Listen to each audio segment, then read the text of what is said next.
or watching us from. My name is Chabaibai Kaptuya, and of course I am joined by...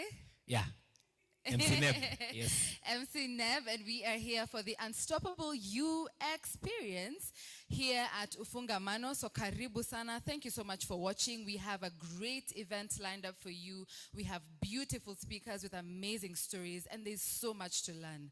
Karibuni sana. Thank you. Mpigeni makofi chifanyeni mwenini. So cut anza tena anaweza anza tena? Nimejua hizi vitu haya sawa, acha tujifanye tunaanza tena. So akimaliza hiyo introduction, it's for the online. Mimi ndawakaribisha, mimi ni wa local, huyu ni wa nje. So 3 2 kosa action.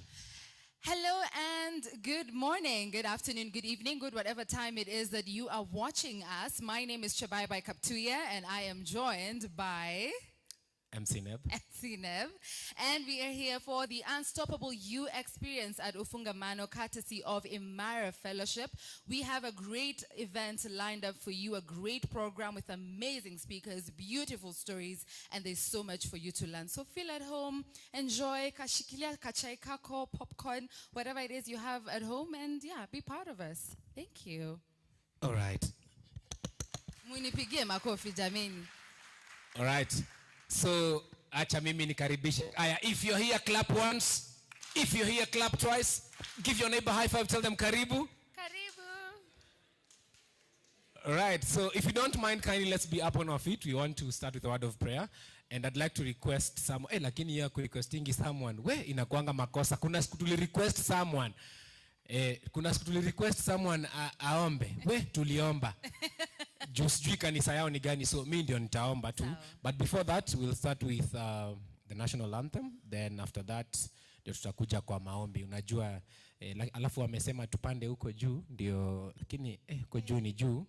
Tuimbie national anthem hapa. Wanataka kuona hiyo flag kwa background tukiimba. Okay. So, but anyway, Rahil unatuona? Huyo jamaa, okay, tuende tu huko juu. Yes, for the sake of the cameras. National anthem, DJ utatukiu, mimi kuimba. All right, so think you're ready for the national anthem. Tutaanza na ya Kenya, alafu ya East Africa. All right.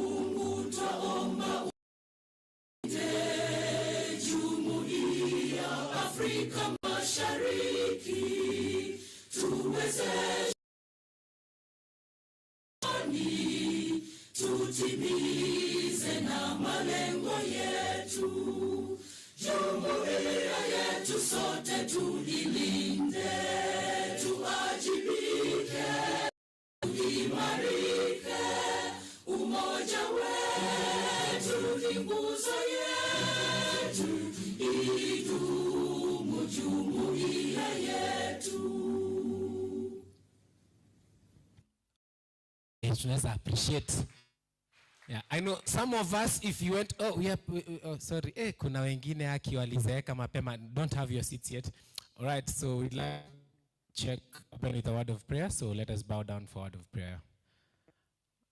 Our dear Heavenly Father, we are grateful. Thank you for this day that you've granted unto us, even as we start experience. We pray, Father God, that you learn, that all the insights that are going to be shared here, but Father, that we are going to touch. May we have a great time. May we network. May we interact. Anyone who came here, kama kona mashida, manze tunaombani tutoke hapa tukiwa tuna good vibes. In Jesus' name I do pray, believing and trusting. Amen. Now, before you have watu wanakuanga wameongoja kukaa. Before you have your seat, I want to say hi to three people who didn't come with to this. For those who are coming in, we have seats on my left. So say hi to 3 people, know where they're from and what they do currently. 3 people you didn't come with. Haraka haraka, let's do this. Say hi to 3 people.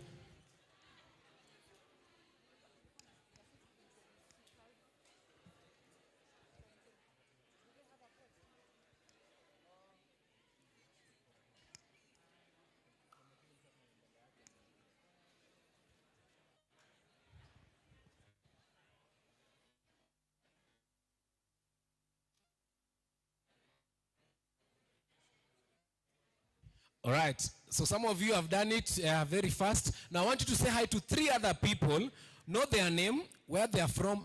If they were to hop on a plane, where are they going?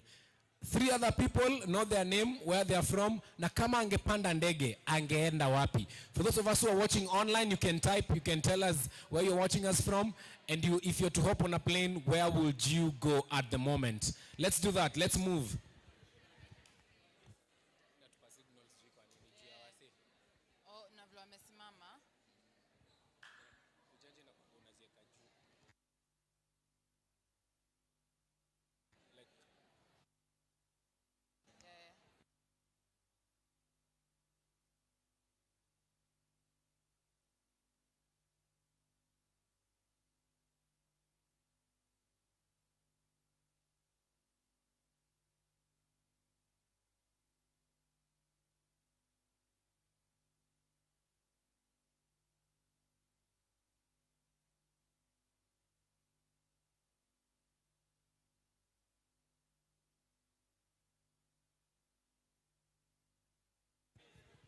All right, so you may have your seats.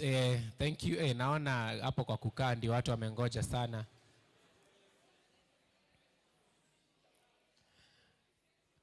All right.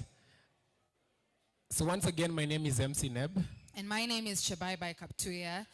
And yes, we are going to be your hosts for today. Karibuni sana. Feel at home. How many of you have been here, or rather this is your first time at Ufungamano?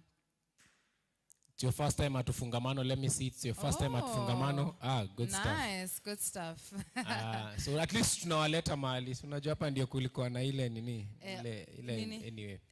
So Ufungamano has a great history in our nation when it comes to leadership. So many things happened here. Okay. I'll be sharing some, but I'd like to give these guys a challenge. So even as we proceed, you can just go online and I'll be giving one person, okay, 2 people. Let me say 2, yeah. I have 2 giveaways. So I'll give 2 people giveaways when they tell me great things that happened here, like 2 great things that happened here, probably in the 90s, or early 2000s. Bas, very nice. Yes. But now we want to make sure everybody knows we are here.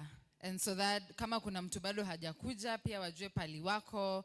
So Neb, unaona tufanye nini? Yeah, we can take a selfie. You can take your phone, take a selfie with your neighbor. Acha mimi nipige na jirani hapa. Just take your phone. Yes, najua sasa hapa ndio wengine wanakuanga wamejudge simu zao.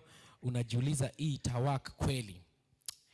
All right. Eka filter, fungua Snapchat. Just take out your phone, take a selfie with the person next to you. Yes, and please usiweke filter ile inafanya mtu anakaa kama carrot.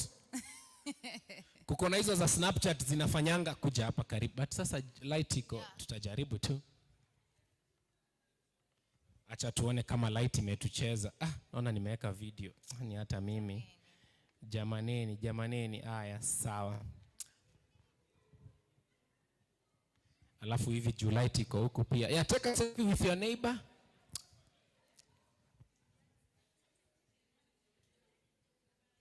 Sawa. Hebu kama ime-eat. Tumejaribu. Ime-eat. Now, after you take your selfie, I want you to post it online, and these are our hashtags for the day. And I'm also told I have how many giveaways? They like 7 giveaways for these people who will do these things. So the first hashtag is unstoppable. That's our first hashtag for this event.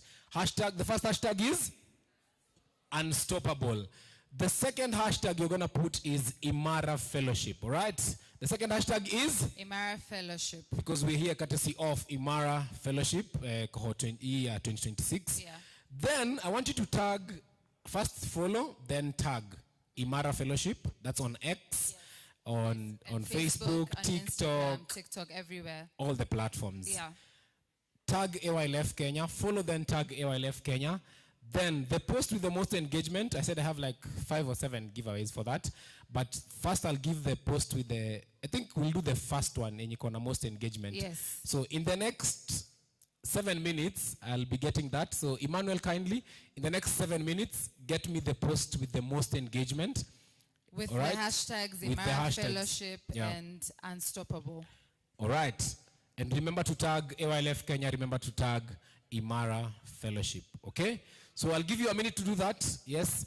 Also, those of us who are watching, you can just take a photo, a selfie with your laptop or whatever. Now, I don't know how we'll help you. Siku hizi kwanza tuna commentingi na hizo picha na stickers. I don't know if it's possible for us, for someone to comment with a sticker on YouTube. Yes. Ama GIF, ama whatever. But yeah, whatever it is you're feeling. Yeah, because let I us also know in have the comments. 2 giveaways for the online audience. Yes, beautiful, amazing. Aya, so piga selfie, aya, post jirani. Tag your neighbor as well. Yes. Tuone nani anapata ku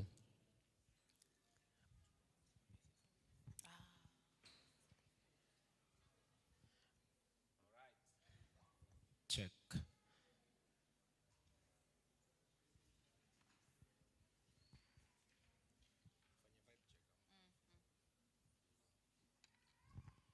All right, good stuff. Some of us naona tunarudia, mmesema kirudio. All right, sawa. So once you've done that, you can put away your phone.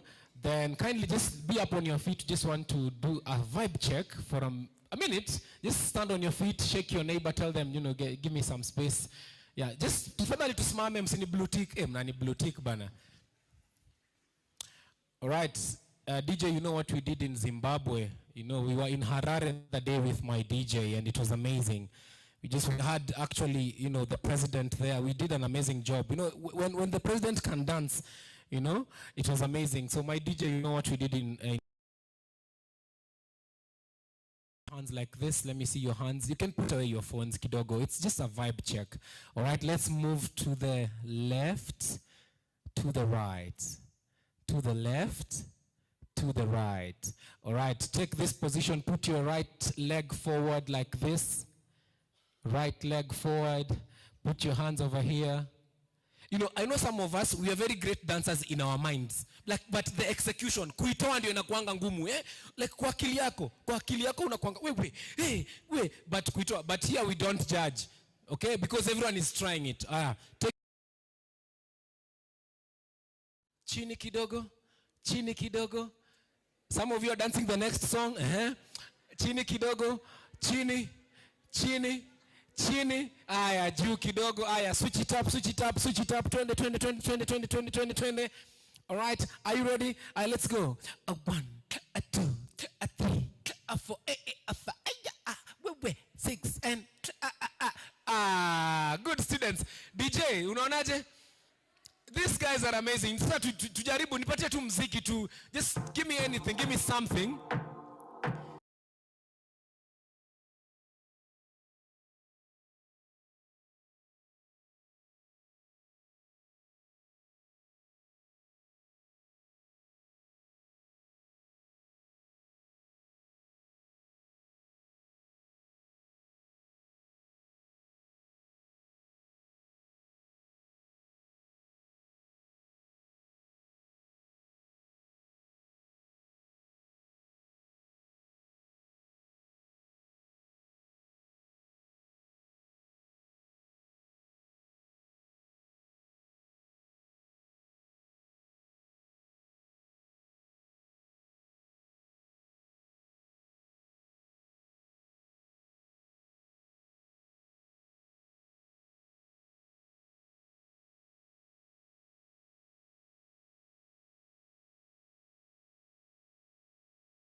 Oh, Manchester City? Liverpool? Gor Mahia? AFC Leopards?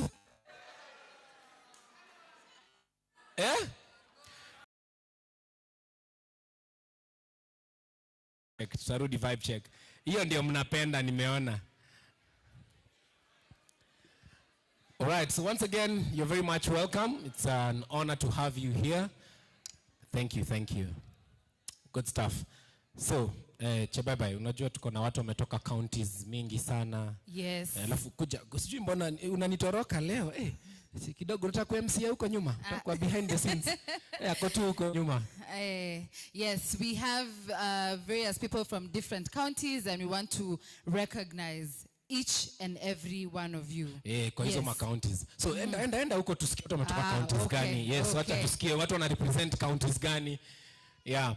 So many years ago when some of us were young, we used to have provinces in Kenya. So we used to have 8 provinces. Who knows the 8 provinces? Kwacha kabla Chebaba yaendelee. Good students. Sasa wacha tusikie counties zenye zina representiwa saizi. If your county is mentioned, don't mention it. Let's go. County anza hapo tusikie county gani? Nyeri County, wewe makofi ya Nyeri County. Twende. Pass the mic. Represent your county. Yes. Kiambu County. Wewe. Mumesema muaje na mlima. Which county are you from? Laikipia County. Nakwambia watu wa mlima hii side kwani haya kuja huku tafuta wengine. Hata nione this other side. All right. Which county are you from? Nairobi. Nairobi. Ngoja, kwani hakuna watu wa Nairobi County? Nairobi. Nyi wote ni wa kukam? Nyi wote ni wa kukam? Let me see Nairobi County, makofi ya Nairobi County. Woo! Thank you bana. Which county? Meru County. Meru County. Nice. I'm looking for a gentleman. And you? Kericho County. Kericho County representing. Kericho, nice. And you? Kajiado County. Kajiado County. Kajiado. Amazing. Another one? Kisumu County. Oh, Kisumu County. Kisumu County. Someone else? Karibuni sana. Yourself? Bungoma. Bungoma County. Bungoma. Yes, Bungoma County. Kofi ya Bungoma County. Karibu sana. Aya hapo nyuma patiana hapo tusikie. Let's see. Which county are you from? Nairobi. Nairobi. Nani county yake haijatajwa? Nani? You. Oh, okay. Trans Nzoia County. Trans Nzoia County. Nani mwingine? Which county hasn't been mentioned?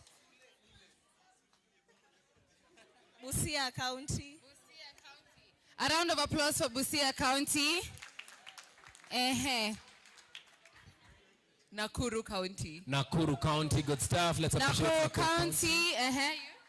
Kirinyaga County. Kirinyaga County. Kirinyaga. A round of applause for Kirinyaga. You? Bomet County. Bomet County. Bomet County. Ya nani haijasemwa? Huku, okay, then ukuje upande huu. Marsabit County. Marsabit County. Homa Bay County. Homa Bay County. Aya, pale farthest end then ukuje upande huu kipanda sasa. Tharaka Nithi County. Tharaka Nithi, hao wanakuanga very popular. Tharaka Nithi. Wanakuanga na kura mingi. Haya, kuja upande. Let me go to this other side. Tharaka Nithi inakuanga na kura mingi sana za kushinda election. If you know, you know. Nyandarua County. Nyandarua County. Good stuff. Narok County. Narok Beautiful, County. amazing. All right, let's appreciate ourselves. Makofi mazuri. Karibu. And you know one thing I like about the counties, Chebaibai, it's the way we take pride. Unajua the land of plenty. Hiyo inakuanga gani? The land of plenty. Kila mtu atasema yake ni land of plenty. Kuko na moja ukienda okay. Ni Nakuru? Nakuru. Kirinyaga inakuanga slogan yao? Kuna Kirinyaga, umesema na nguvu. Ati honey and milk.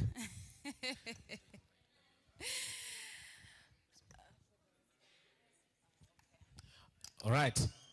So, once again, remember, in case you get to hear any PowerPoint, you can share it on X, you can share it on Instagram, all the platforms, and remember to tag the different nini we mentioned, and remember our hashtag is #Unstoppable. And #Imara Fellowship. All right, Chibaba, Yes. take us to the next part of this program. All right, so we are now getting into the meat of the program. Like I said, we have amazing speakers who will be sharing their leadership stories with us, and I'd like to introduce the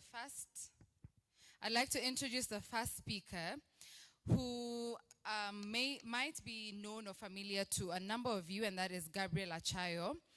Now, I met Gabriel in 2016. I don't know if he remembers, but I met him in 2016. And in the 10 years that I have known him, I think one thing has remained constant, and that is that Gabriel is one of those leaders who shows up, he follows through, and most importantly, he is committed to the nurturing of young leaders in this country and in Africa. As I was preparing my intro, I think I was remembering that one time in Luther Plaza when I think I was seated in one of your coaching sessions, and you had told us to come up, or rather find our sweet spot. And I think it was during that time that I, for the first time, came up with my personal vision and mission statement as Shebaibai, and of course that has changed over time, but it is an experience that I keep going back to time and time and again.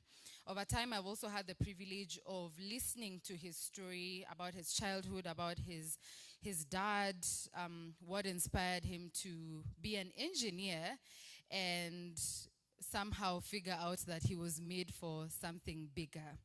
It has been an honor to know you, Gabriel. I won't give too much away because I want him to give us his story, but I believe that this is a story that deserves to be told, and because for the few or many of us who've been able to interact with it, we have learned from him, and I believe that you will learn from it as well. Ladies and gentlemen, join me as I welcome on stage Gabriel Achayo.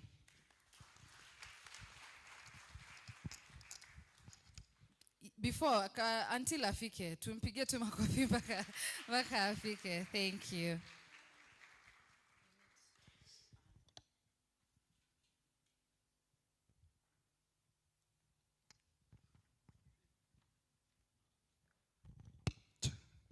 There's some light here that is not good to the eyes. And maybe the people who have put it on need it, but it's somehow too much for the eyes. Hi guys. Habari zenu. Are you guys okay? Yes, good to have you here, guys. It's a joy to be with you here, as you've been told. My name is Gabriel Odhiambo Achayo, and it's always a joy to get young people together. And there's a time I was young, and there's a time I would get enthusiastic and get excited to be part of this, everything that was going on. But nowadays, I find more joy being responsible for trying to bring young people together. And so for me, seeing you guys here, it's quite a blessing, and I'm happy to see you all here. I'm going to share a little bit about my journey and the story. Some of you know this story. Some of you, this is probably the first time you'll be hearing this story, and hopefully this story can say something to you. So when you're saying which counties you come from, I come from Siaya County. Anybody here from Siaya County? Siaya Kababa? Yes. So come from Siaya County. I was born in a village called Karuoth. And in Luo, Karuoth means the place of the king. So if you meet anybody from my village, they proudly tell you how it's us who have the king. Others have fake things, but for us we have the king. But somewhere along the way, as life would have it, we transitioned from that village to a small little shopping called Ukwala. So right now, that's where I stay. That's where my mom is, and that's where I've also built my place, and that's where I am. I'm a firstborn of 6. Total 7, but I have 6 other siblings. And for a very long time, I was the only boy, and we had girls who came in, who were there to do everything. And then I got other boys coming in later when some transitions happened in the family. Growing up, one of the challenges I had growing up, I had challenges of low self-esteem. And for a very long time, I used to feel like I was not good enough. I didn't belong because there's really nothing that I felt like could be good coming out of me.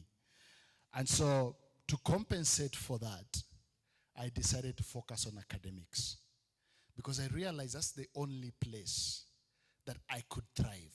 That's the only place that I was not going to really feel like I'm a failure, because I had built myself around that and built my whole identity around my academics. So I went through school, did my primary school, went to high school. I had hoped that I would go to another school, but my dad decided to take me to the school where I went to.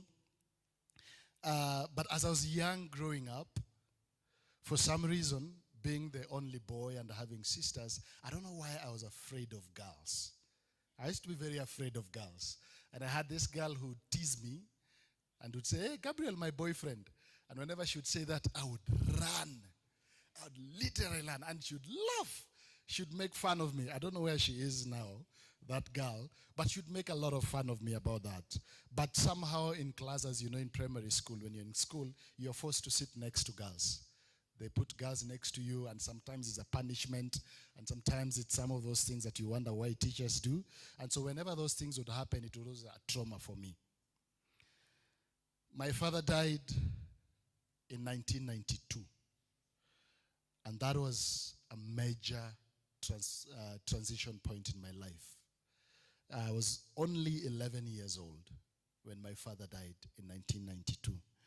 And this for me came at a point when I needed him. I really needed him. Imagine a 11-year-old boy, your father dies, the only person you used to see as the hero, the hope, who you used to admire, dies at that age. And then you're thrown into this confusion. And some of that confusion became from the expectation of the community of what was to happen after a man dies. Some of you come from my community. You know, in such a community, when a man dies, there's a ritual of inheritance and all those things. So they then they wanted to force my mom to get inherited by someone. My mom refused.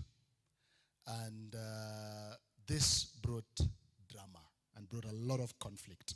And up to date, some of you know that I don't like conflict.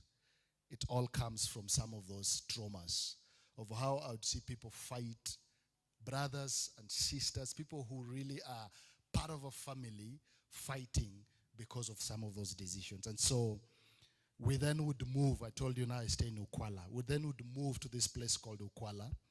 And somewhere along the way, my mom then got remarried to my current stepdad, who then became very instrumental in my academics. And he's the one who made a lot of decisions about my academics. And so, of course, I joined high school. And since this trauma was still with me, I started acting out a lot and rebelling.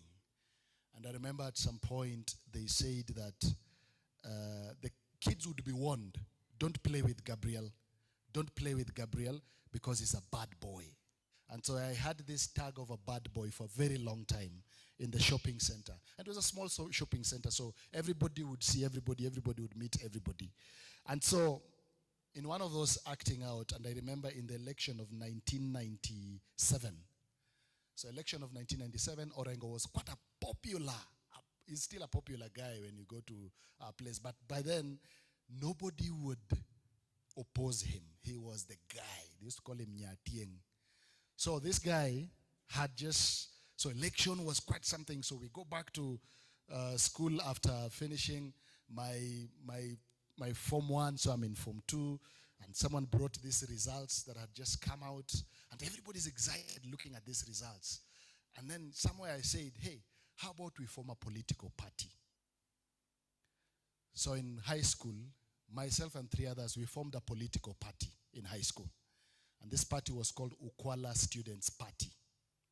And this party was supposed to make sure that prefects are not appointed, but prefects are elected. Now, this is in early 1998. That thing had not even become a thing then. And so that brought me into more trouble. And so I would then be suspended because of that, because we were rebelling. So I got into trouble. I was given punishment to deal with. While this was happening, I was busy digging a stump, which was not too far away from the fence. And it was a school in the village area, in this Ukwala area. So someone saw me and said, oh, it's this one. This one, nothing good will ever come out of them, because the home he comes from is a home. Remember my home, there was a lot of conflict and everything. And so like, the home he comes come out of that home. And so someone said that, and then someone said it, and word started spreading around, and it got to my mom, and someone said it to someone who then told my mom. And so when we closed school end of term 1, I remember going to the village, and my mom was very, very sad. And she said something that someone had said. And when I heard that, it broke my heart. And I remember committing to say, I want to prove these people wrong. If they say nothing good will come out of me, I want to prove them wrong. And so then when second term came in, I went back to school with a resolution to try prove this guy is wrong, that I can amount to something. And so then I would then get back to my effort to books. And of course, during that time, I desired that one thing then that I could do to prove this guy is wrong is to become an engineer. Now, my dad was a mechanical engineer. And so that's the only thing I knew that could probably prove people wrong. So I decided I'm going to be a mechanical engineer. I prayed to God, did everything I could, and I came to the University of Nairobi here to study engineering. Started well, studying this course. Somewhere in second year, I went through a process of failure. Now, I had never failed mathematics. Remember I told you when I was young, the only way to escape from low self-esteem was to hide in books. Now here comes something that I had held on to, that I knew this was my saving grace. I fail in mathematics. That broke me again. But during that time, something else was going on. And sometimes you never know what else is going on around you. But during that time, when I was going through this process of mourning my failure and wondering what my life was going to be all about, I would then get introduced to an organization called Africa Evangelistic Enterprise. I had never heard about them, but a friend of mine would then pull me into a meeting and say, hey, Gabriel, there's this organization. They're planning something called Nairobi International Mission. How about you come? Because I had failed in mathematics. I was told I have to spend a whole academic year. Now, for those who do engineering, maybe you know, maybe this is still the case. For first year and second year, you have to pass all the subjects to proceed to third year. So I was in second year and I'd failed a mathematics twice. I had to retake the whole subject. So it meant that I had a whole semester of doing nothing. So as I was in campus, and I had a room here. So I was in campus, someone said, hey, Gabriel, this organization, how about you go and volunteer with them? So I went into a meeting they were doing. And as I was there, I met this gentleman called Reverend Steve Mbogo. He's a gentleman I respect up to date. So Reverend Steve Mbogo then would know me. And so, of course, I was still in school, campus, volunteering the Christian Union, volunteering and doing all this work. And so we were planning a mission to take students to Kilifi for a mission in Kilifi. And so as I was planning this mission, I was doing the role of fundraising. So I remember, let me call Reverend Steve Mbogo, because we are trying to fundraise money. So I called Reverend Steve Mbogo and say, hey, Reverend, we are planning this mission and I'm fundraising. Could you support our mission? So the Reverend says, yeah, we could do something, but I also want to talk to you about something. So I told him, okay, how about after this mission, that was 2005, after this mission, I come to your office early next year. She said, in January 2006, come and see me. So in January 2006, I was in the village. I gave him a call. He said, when you come to Nairobi, come to my office. So I came to Nairobi and then went straight to his office. When I reached his office, he told me, there's something I want to share with you and I want you to help make it happen. So I asked him, what is this? He had met a young lady who was intern in his office from Australia. This young lady had shared something with him about bringing student leaders together around something they were calling the National Prayer Breakfast.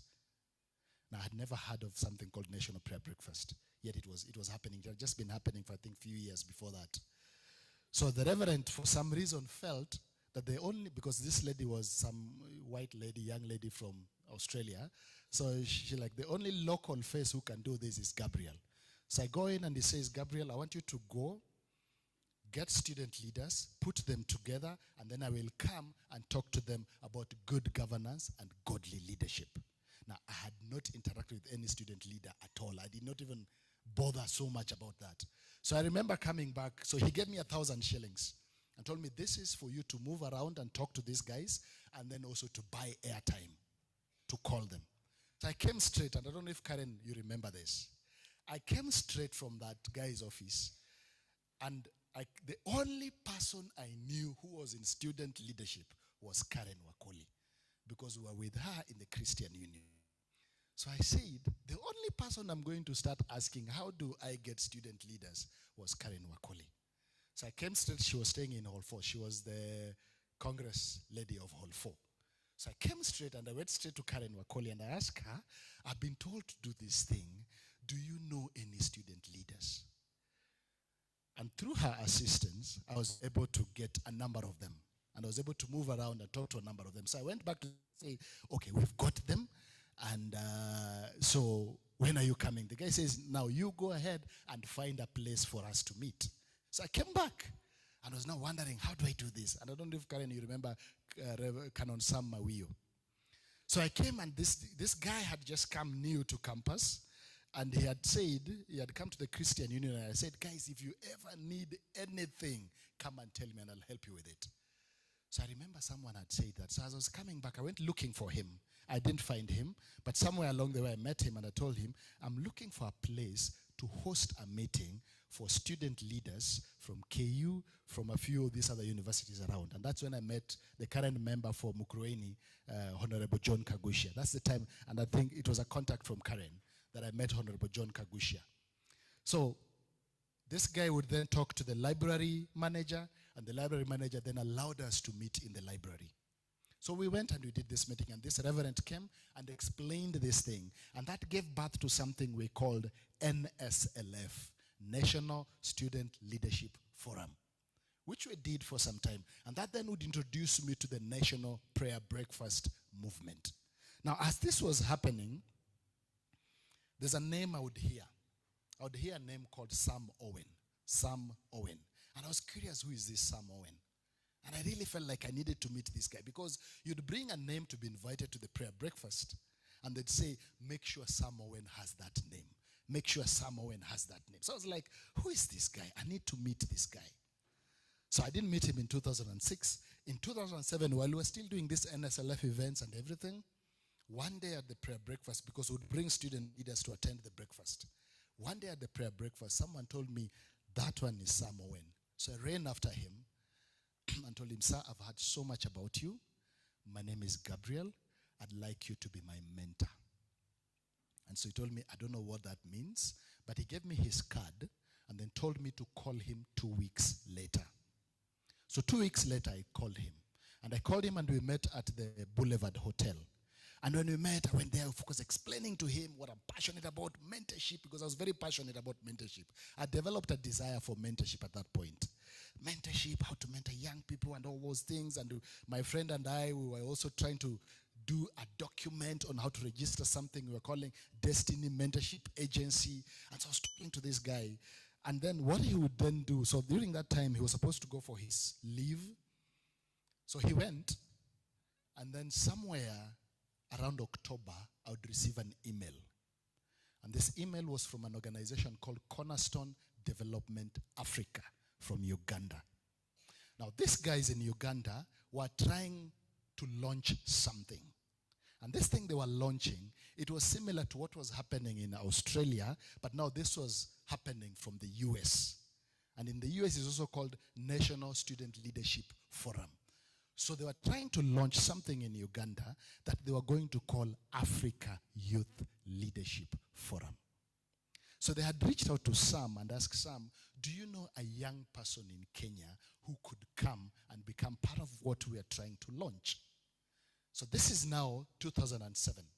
So I get this email around September, and I'm like curious, hey, what is this? And then I reach out to my friend of mine. There was a gentleman who was a student body president for USIU called Mohammed Varvani.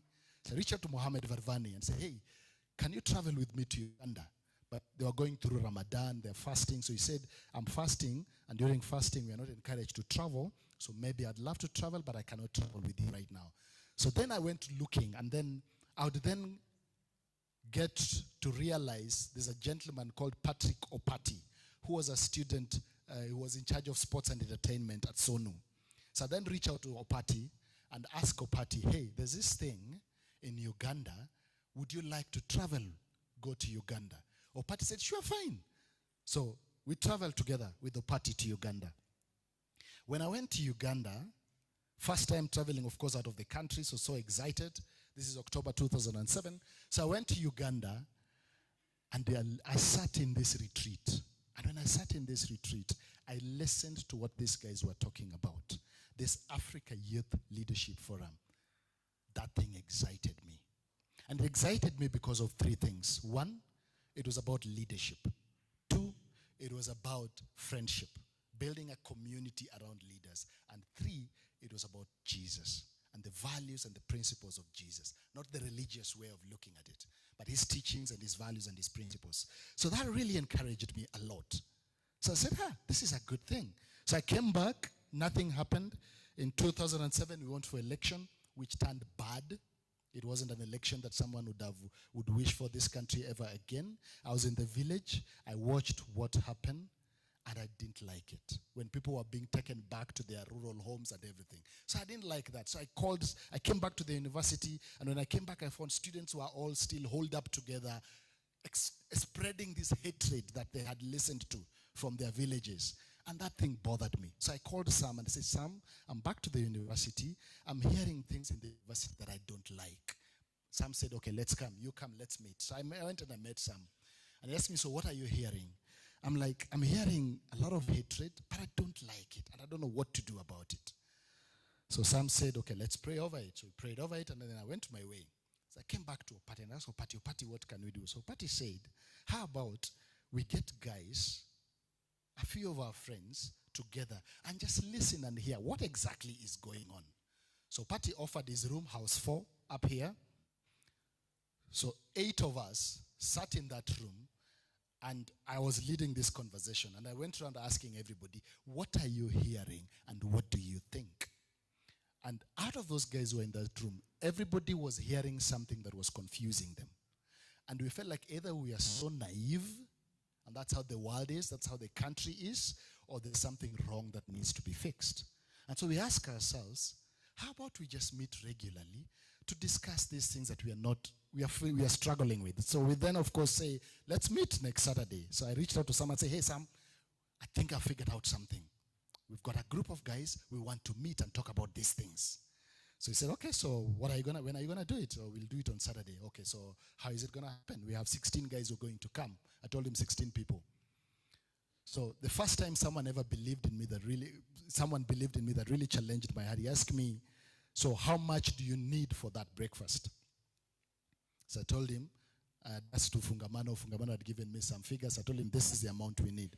So he took his pocket, gave me money, and told me, go book breakfast for these guys. So I came straight from meeting Sam. I came straight to Fungamano restaurant, and I paid breakfast. 16 people.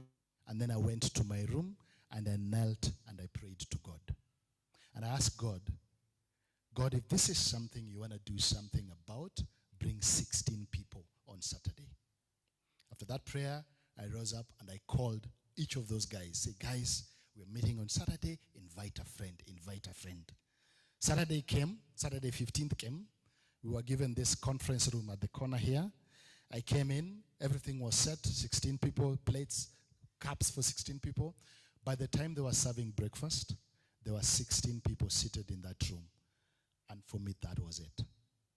For me, that was it. We continued meeting, and the more we met, the more guys came, and before I realized it, some other people from other institutions were hearing about what was happening, and other groups started to form. So Lower Kabete started meeting, there was Strathmore started meeting. Before I realized we had 20 groups, before I realized we had 30 groups, and right now as I'm speaking to you, we have about 64 campuses with students that meet every week to talk about leadership, to talk about friendship, and to talk about the values and the principles of Jesus. And across the region, there are about 250 campuses that meet every week. Students that meet every week to have conversations. And all this is coordinated and run through the umbrella of Cornerstone. And so through all this journey, some of the things that have really stood out to me is the people who believe in me. There are a number of people who've believed in me when even I did not know what I was doing with myself. And some of them, people like Samoen, people like Mugo Kibati. And I remember Mugo Kibati because, and I'll forever celebrate him. I remember him, he gave me an attachment when I was looking for attachment as an engineer. And then he called me into his boardroom and told me encouraged me a lot about this internship. And then when he had started doing AYLF, one day he told me, Gabriel, if you continue to be consistent in this, I will always show up. And if there's anybody who's shown up always, is him. And you remember, some of you remember when we were celebrating our 18th anniversary, he was busy here dancing with all of us. So I love the energy and the possibility I see in young people, and that has kept me going in doing this. When I see young people, personally, myself, I never knew that I could amount to anything. But when I see what God has done, it gives me the reason to wake up every morning and come and do what I do. And through those efforts, slowly, something beautiful is happening. The greatest reward that I believe for me is seeing all you guys continuously believing in what AYLF is. And as I come to a close,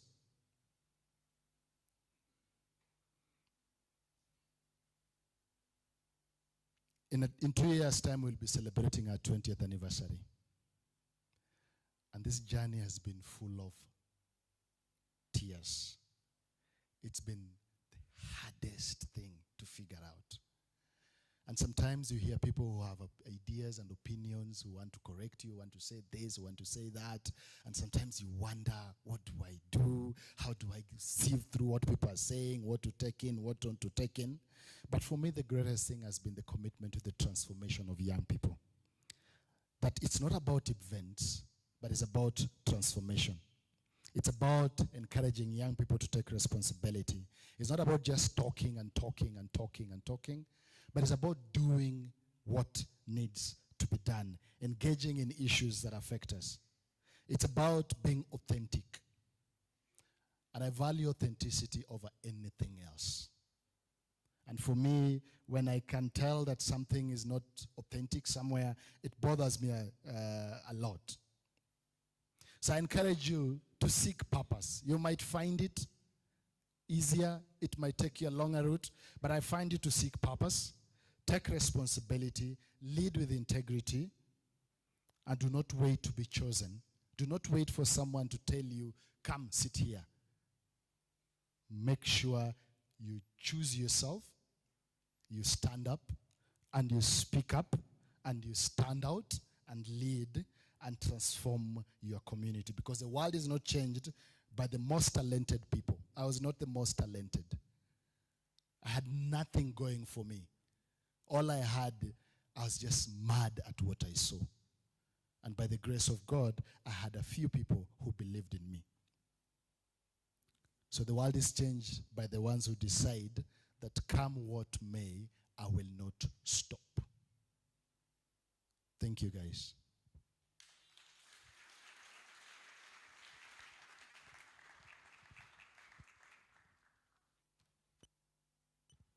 All right, we can appreciate him better. Let's give him a better clap. Thank you very much, Gabriel. Much appreciated for that.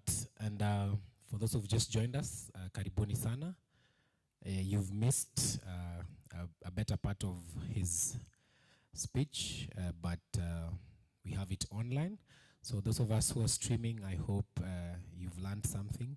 So very quickly, let me just get one person who will just tell me something they've picked from what Gabriel has shared. You can shoot up your hand. I'll have a mic for you. So anyone, something you've picked from what, yeah, so there I have one hand. So I'll just have the two. I'll have the lady and the gentleman, our hapo. So kindly tell us your name, then just what you've picked from Gabriel's story. Comrades power. Comrades power. I think I'm in a room full of young people. We should have energy, manze. I'm just... My name is Habib Omar. I'm a public noisemaker. I make a lot of noise of value. I serve at Kariobangi Social Justice Center. Equally, mimi ni Imara alumni and ELF. Mali Karen anatoka. So I think one thing that I've picked, authenticity and being resilient and being determined. Thank you. Just pass the mic behind you. Thank you very much. Let's appreciate him. Yeah. I'm also a public noisemaker, but they pay me for that anyway. Hi, everyone. Hey, Jamani. Hi, everyone. Hi. To all the beautiful ladies, hi. Hi. Gents Kwendeni Nauko. Anyway, I go by the name Diplomat Yvonne Karimi Ndegwa, senior comrade at Egerton University. I've met Sir Gabriel several times, but today one thing I've learned, nimekuwa tunasikia 2005, 2006, 1990. So learn consistency. Most of us tunaanza kitu, 1 month later, next. So consistency, guys. Yeah, thank you. All right, thank you very much. Let's appreciate ourselves. Thank you, thank you. So let me have Mr. Emmanuel to join me here. Where is Mr. Emmanuel? All right, akikujanga. Yes, okay. So authenticity, consistency, and that's a beauty of having people who've done great things. I know some of us, we are fired up. You know, when you're in campus, when you're just after campus, motisha ya maisha, you're there, you just want to conquer the world. You know, the world is mine. But thank you for just showing us that it starts from somewhere. And the best thing is to start. Most of us, we have ideas, but all those ideas, because you've never executed them, they don't make sense to anyone or even to you. So the best part is for you to start. And once again, let's appreciate Mr. Gabriel, ladies and gentlemen. I know we had done this before, so kindly let me have the lights again. We take another selfie. Kuna wengine wamesema they want to be part of the challenge. Let me have the lights back. Let me have these lights back. We take a selfie very quickly, then I'll give you the hashtags so that I can do my giveaways. All right, as I wait, yeah, kuja tupige selfie. Take a selfie with the neighbor again, for the sake of those who joined us. Take a selfie. I want you to take a photo with the person next to you.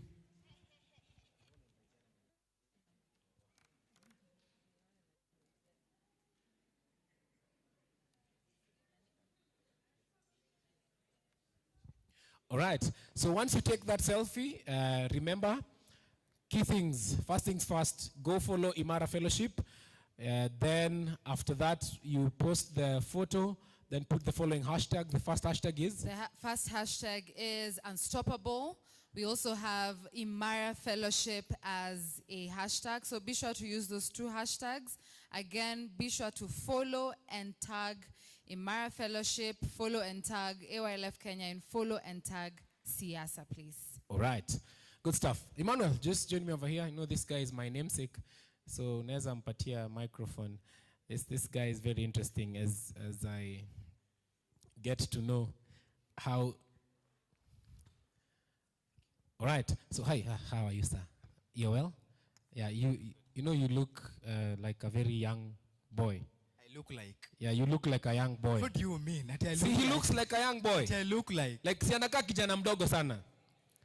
So, what did you do in campus? Niseme nisiseme. Sema. Well, I'm a teacher professionally. Oh, you are a teacher. Yes. So, just pause it over there. So, ladies and gentlemen, if you had such a teacher, wangapi mungemheshimu? No, semeni ukweli. Lakini Nice, unajua, nice. At least kuna watatu. but unajua wako down to earth ka wewe. Like they are vertically challenged. Anyway. So let's appreciate teacher. Thank you so much. The next speaker, or rather storyteller, is Nerima Wako. I know most of you know her, probably heard from her, probably interacted with her, probably heard her speak or share her story. We share a lot with Nerima. One, because we are vertically challenged. Secondly, because we are smart. Hapo ndo mnapiga makofi bwana.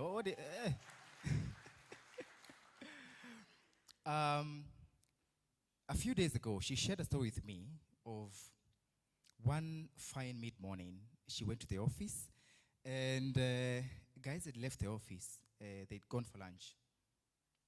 But there was a guest who was coming, and she was at the reception. So the guest told her, "Oh, habari yako receptionist, nataka kuona Nerima wako." Niitie Nerima wako, nataka kuona Nerima wako. Yeye ndo nataka kuona.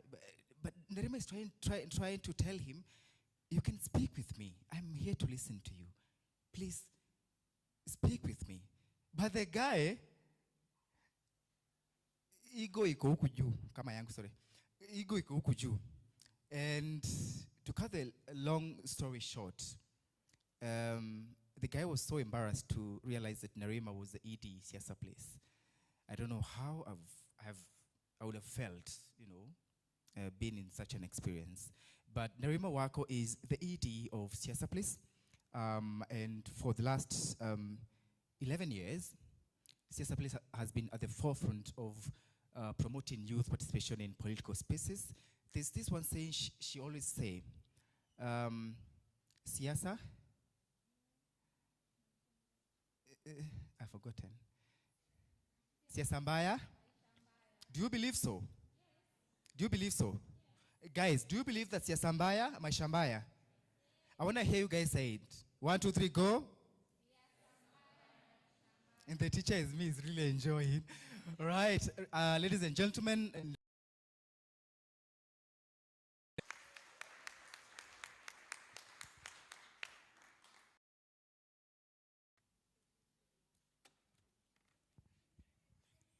Actually, I think we're the same height. It will come.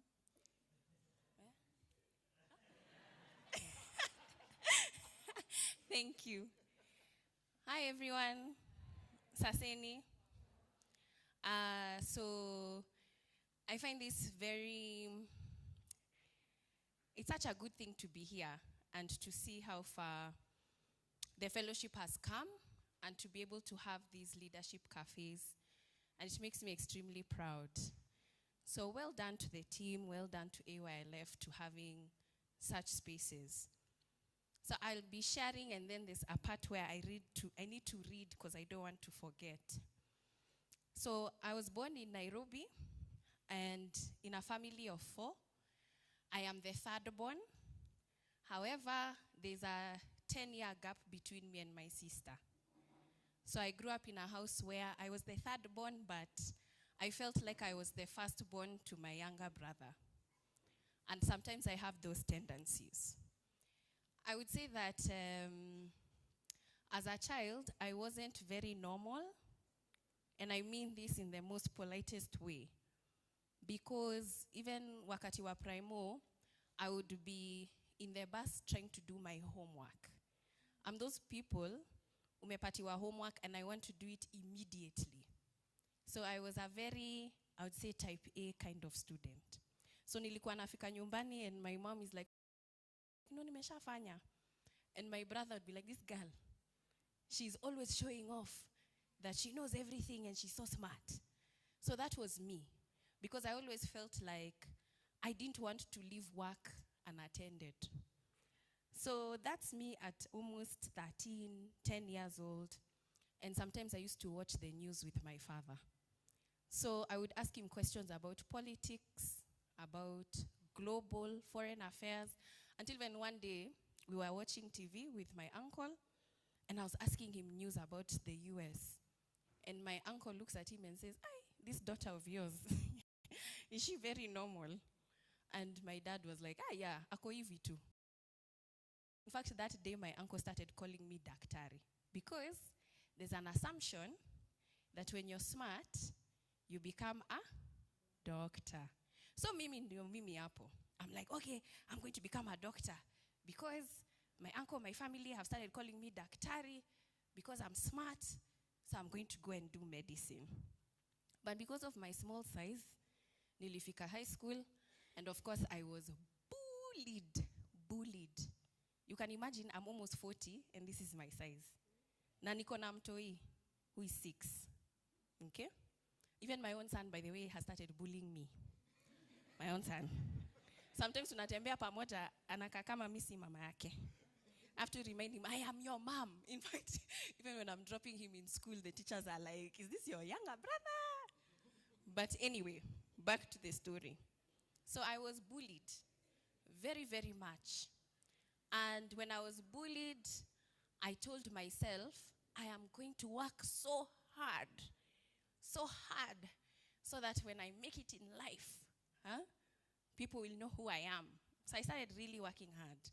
So I actually finished school early. In fact, I was 17.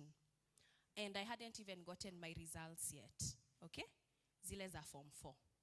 Because of my ambitious self and what I shared with you, how I liked to finish homework early, I had already started looking for schools to go in university. So ndo mimi hapo, I'm looking at the schools I want to go to in the States. I don't even know how I'm going to pay school fees. Nilikuwa naangalia scholarship, I'm writing essays. Imagine I actually got a fully paid scholarship. So at 17, I get a scholarship to the US. First of all, telling my parents that they were confused. Like, how have you picked the school by yourself, full tuition? And then my dad is looking at me like, ata una ID. And you're trying to go to the US. I remember when I went to tell my school that I wouldn't be able to come and pick my certificate because I wouldn't be around, because I was already accepted.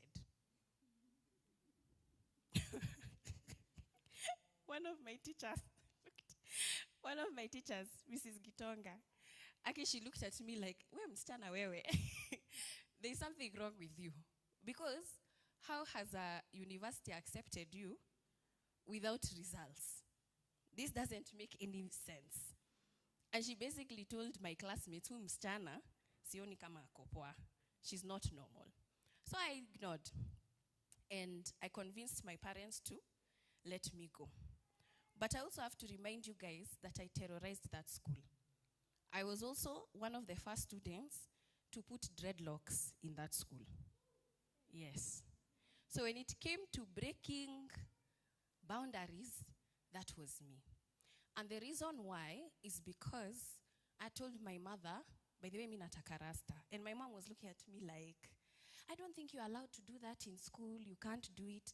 And I looked in the school book of conduct, and I didn't see anything or anywhere that said it had prohibited dreadlocks. So I put.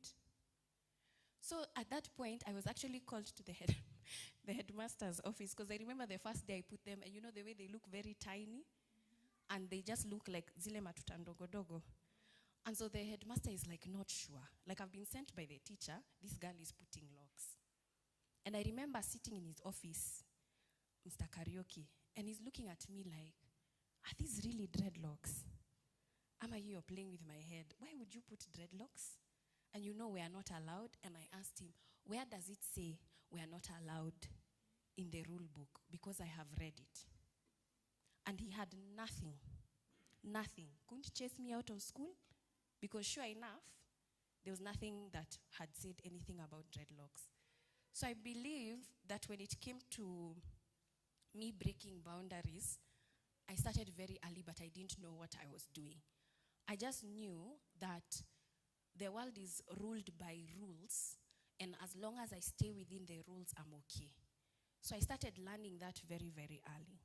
So I go to the States, I finish my education, and I get an internship. And actually, when I applied for the internship, same story. I'm in a small school in Alabama, and I want to move to Washington, D.C., which is the capital of America. Why? Because of the time, there was a show called House of Cards, and I loved that show. And I was like, I want to walk on those streets and see those statues. I need to go to D.C. And so when I applied, I remember some of my roommates, my colleagues saying, you're never going to get it. We're in a small school here in Alabama. The people who get internships in D.C., in the capital, are Ivy League. Unless your CV says Harvard, Princeton, or any other institution that's considered Ivy League, they are not going to accept you. I applied anyway. And sure enough, the only reason they picked me was because I was the only applicant out of 600 from Kenya. That is the only reason.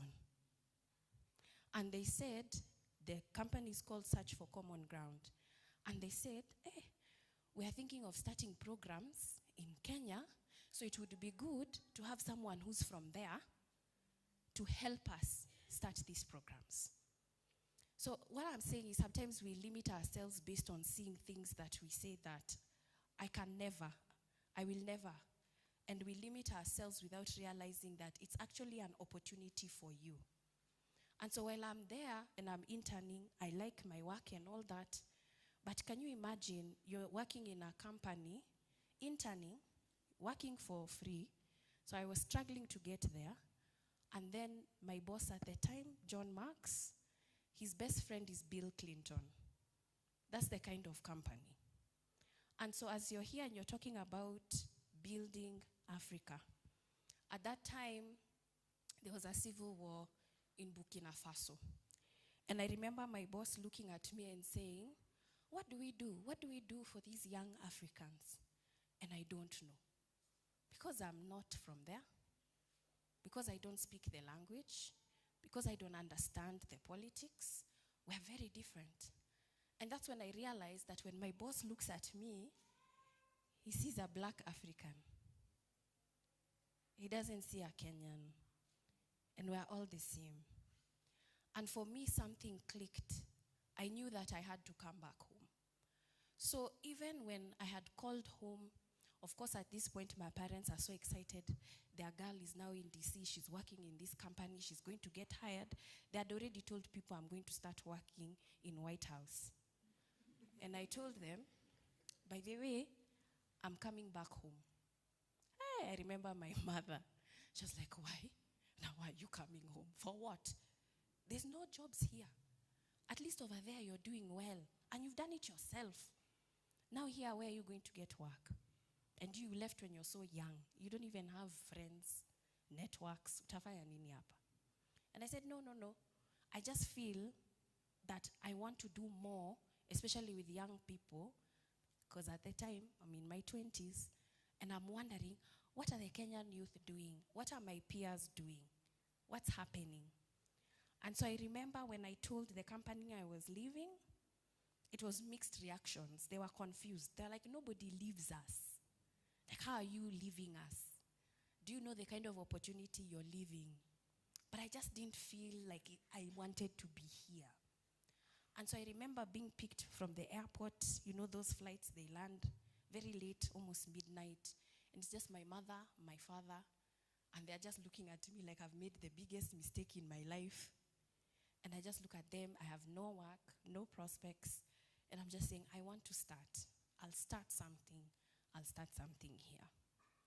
And so Siasa Place was born online, where now discussing politics and just blabbering online. What do you think about this? This is what happened in the news. As a young person, what's your opinion? And reaching out to different people who had the same characteristics as me. And that's why I met people like Mbuki Mburu, Murabwa, Ndereba, Christine, Edith, and we would volunteer our time to grow this online platform called Siasa Place. And slowly, slowly, we started getting invited to come to Maseno University, to come to UN, and all that time we don't have any funding. We would just find money here and there. But another interesting thing happened. While I was building this Siasa Place out of nothing, the company that I left in DC calls me.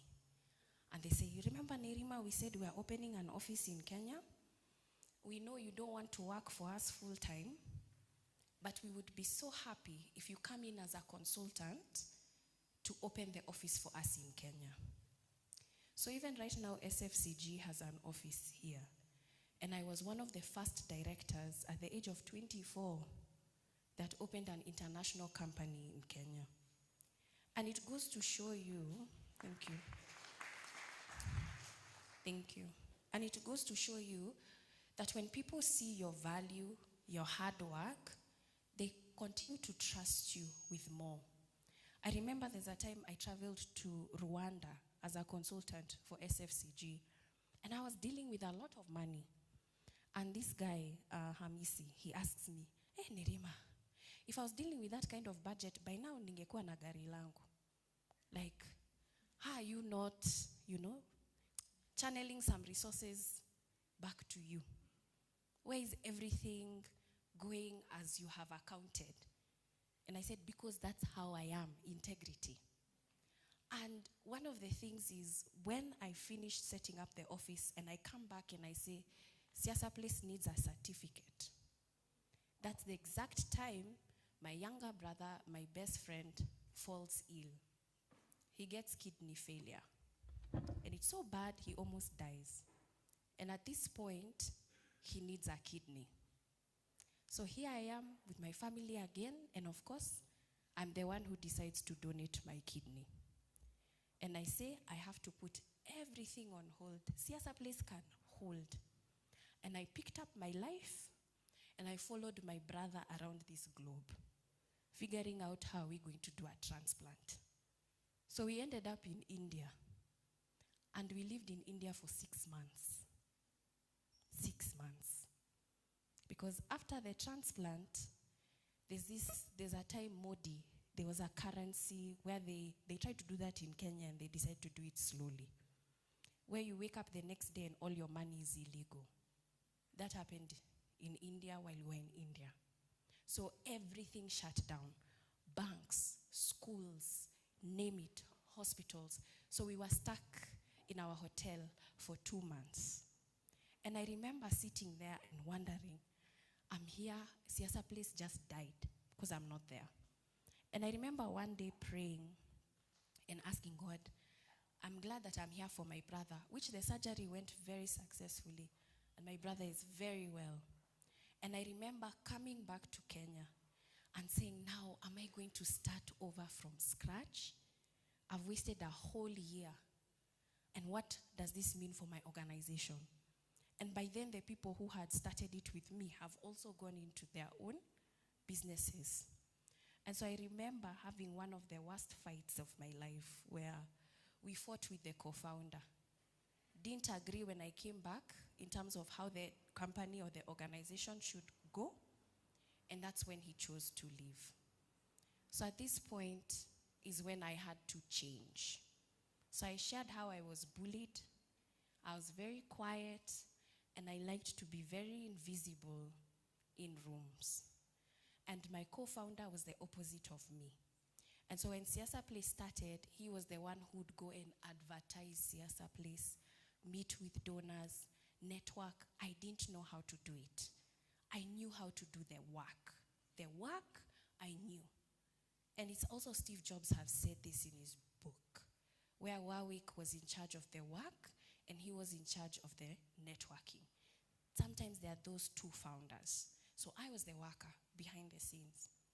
And so when he left, I remember thinking to myself, man, I have to learn how to talk to people. And that was one of the hardest things for me. Going in meetings and giving yourself a task of, talk to 3 people today, talk to 5 people, talk to another 5. And that might seem like it's so simple for some people here, but it's hard for others. And that's something that I had to learn. And so slowly, with that learning and that building, Siasa Place began to grow. But I would be lying if I told you that I didn't have to change. There are things that I knew I was good at, fantastic. And there are things that I knew that I had to work on myself to do. I've not even shared with you the number of no's that I got, where people would be like, that idea of yours, it just sounds like delulu. It's not going to happen. So many no's, and no's from people that I really looked up to. Until today, I remember them saying that to me. And I wonder what they think when they look at me now. And even the story that Emmanuel gave up here, I never met that guy again. I never met that guy again. Because what ended up happening is when he refused to believe that I was the director, he left a sticky note and said, when the director comes in, tell her to call me. He left me. He left me with a sticky note. And so I remember when my team came back from lunch, I gave it to my colleague Patrick. And Patrick is wondering, why are you giving me this sticky note? I said, that guy came to see me and he didn't believe it's me.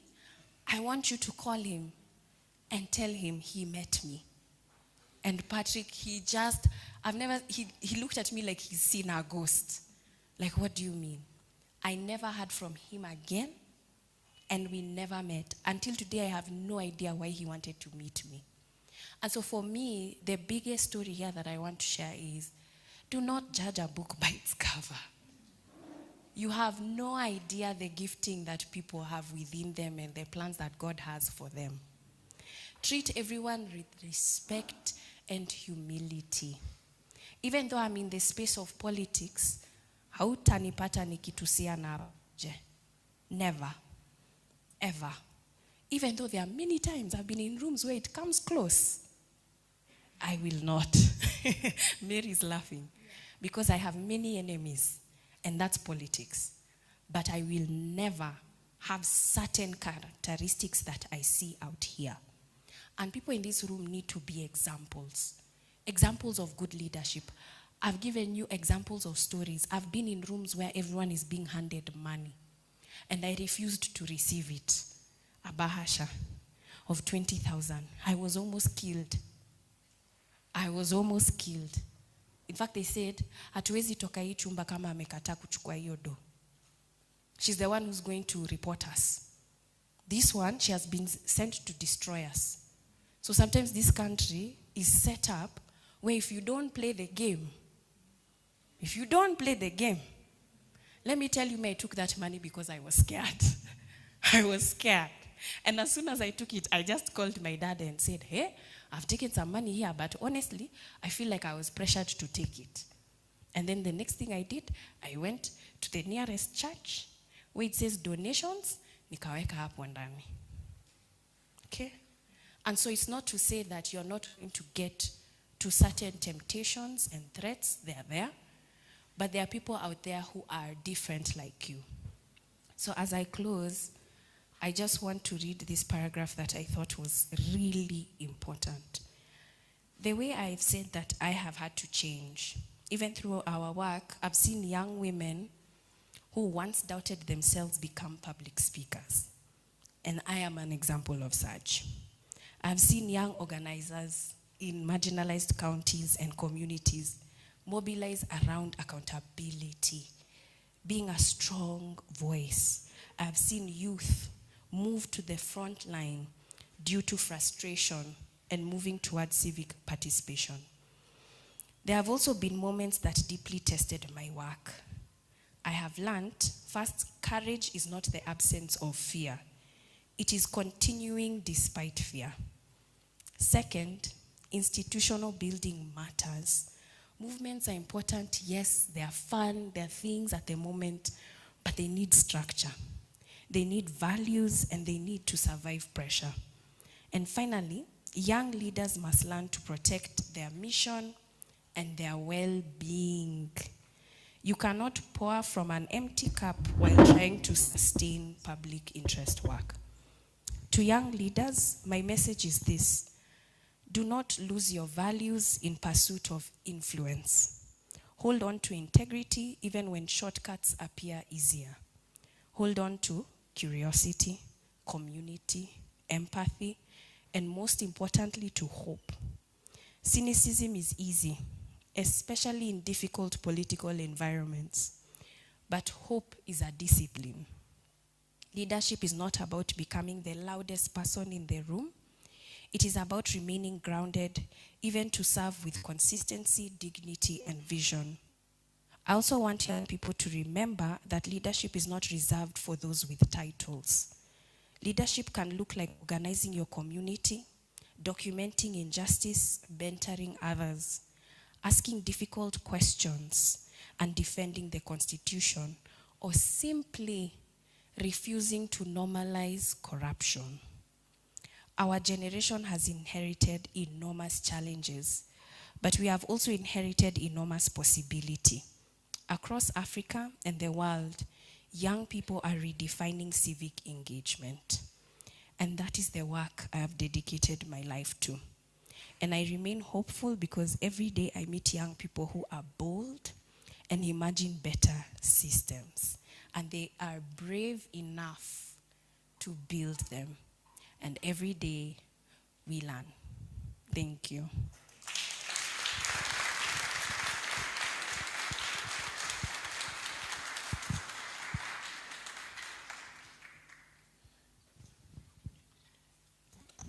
Can give a better clap, ladies and gentlemen. Thank you. Thank you very much. Much appreciated. So very quickly, I just have two people. Bye-bye. Can just get two people. Just two hands. What you've from what she has shared. Hi, everyone. Hi. Hi, Nerima. It is always a pleasure seeing you again. My name is Joy Achungo, and Nerima's story is a story that always inspires me because I have met Nerima in various corners. At one time, I was telling her that, Nerima, I'm so glad that I'm finally talking to you today because I've heard your story. I can say that one thing that always stands out for me is the belief that young people can actually lead. And she has beautifully said it because I have seen her interviews and her passion for young people is always something that sits deep in her. And it is a real pleasure just hearing the story over and over again. So on my end, it is just a belief that as a young person and as a young girl, we can all lead and actually create structures for other young people. Thank you. Wow, amazing. Thank you. The belief. Yeah, someone else? Let me have a gentleman. Yes, there's a hand here. All right. Just tell us your name and what you've picked from her sharing. Halo. Mimi naitwa Gideon Mumo na Gideon Mumo niko kwa Climate Committee ya Mathare Sub County. Na Neema manze, story yako imeniguza na siasa play tumekuwa tukiwork na wao pamoja na Ubuntu hapo Mathare na wanaendelea kutuelimisha na civic education na maboys wanaendelea kujijua na kujitambua. Na kitu yenye nimejua na kitu yenye nimelearn ni tukuwe na discipline, consistency, tujiaminie bado na zaidi ya yote tuaminie God ako juu sisi vijana tumeachwa sana na tuko na ideas nyingi za kushape country yetu ikuwe poa, na tukiendelea kujikalia hivi ndio tunaendelea kuhangaika ama jo. So manze, story yako iko poa na ningetaka sana hadi nikuite bado Madhawe ukambu bonge na maboys kadhaa, si ndio? Jo, maboys wa Jingam. All right. Good stuff. Thank you. Gabriel, when you met me, you met a very polished young man, right? Right? So, humble, polished, you know. So, personally, and Chebaba doesn't know this story, yeah. Ni mtu akona nini headquarters inazuia signal ama Rahil nieke aerial zikiface mbele hivi hizo aerial mic. Yes, wacha nieke aerial siache kukatika. Na mbona ni saa yangu? Saa ya speaker inaendelea tu vizuri now. Ama mimi ndo niko na kierere, wacha niongee vi soft hivyo ni kama. So even Chebaba doesn't know this story. Oh, haikati. So ulisomea primary school wapi wewe? Rongai. You want me to give you the name of the school? school? The name of the school. Oh, Advent Hill Academy. Well,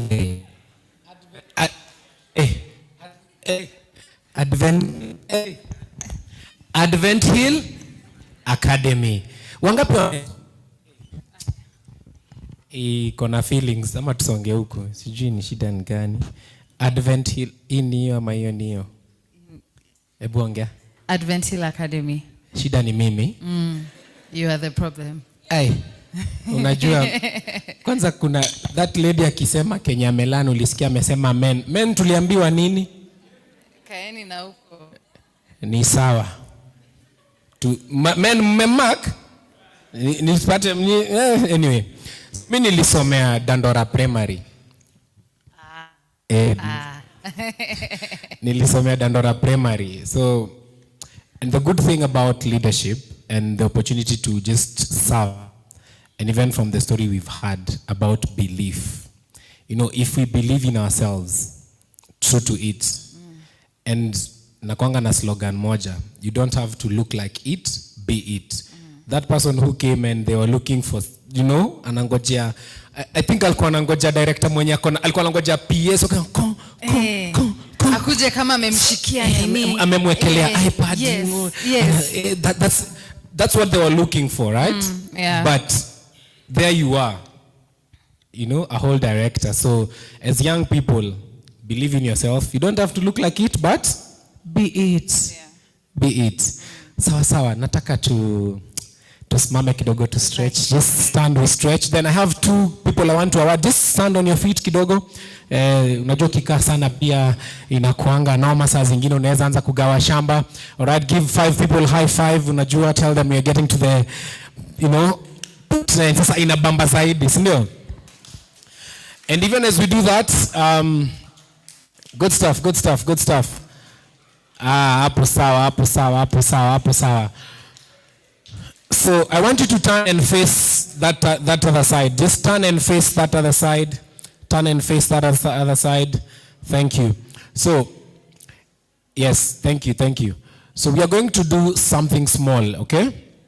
So when I say, listen, turn, face that side and listen. Thank you. Instructions.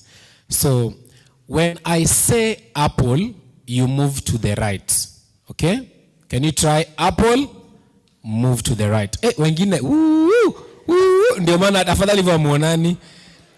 When I say banana, you move to the left. Banana, apple, banana, apple, banana, banana. Oh, ni mic, si mimi. Now, when I say orange, you turn and face this side. You turn completely, like a 180, okay? A 360 is pineapple. Are we together? So when I say pineapple, 360.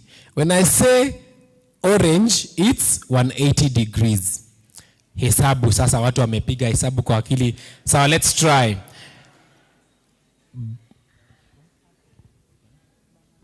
Banana, apple, orange, banana. Gotcha. Kimeibiwa. All right, let's go. Banana. No, okay. Banana tulikuwa tunaenda wapi? Yeah, thank you. All right. Aya, banana, apple, orange, pineapple, orange, banana. Aya, now, banana, apple, orange.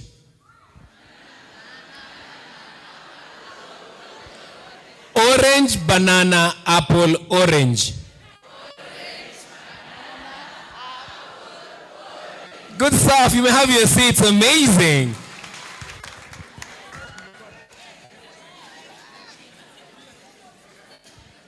Aya. Yes. Sasa ningependa, you know, the good thing, even as we continue to end kwa the next amazing speaker, before we get to that, tuko fiti hapo. Yeah, so let's appreciate our partners here, Sprite in the building. So, vile mimi naona, watu wakunywe soda. Watu wakunywe soda. Wakunywe soda. Ukiniona nimevaa suti ya green unafikiria nilikuwa na joke. Ukiniona mimi watu wakunywe soda. Patia watu soda, patia watu soda, patia watu soda, makofi ya soda, makofi ya soda. Pewa soda, pewa soda, pewa soda, pewa soda, pewa soda, pewa soda, pewa soda, pewa soda. Mngekuwa mna clap hivyo after speakers, tungekuwa mbali. Alright, so ninajua kuko na wale wenye wanakuanga wamebeba openers kwa bag, unaweza saidia jirani.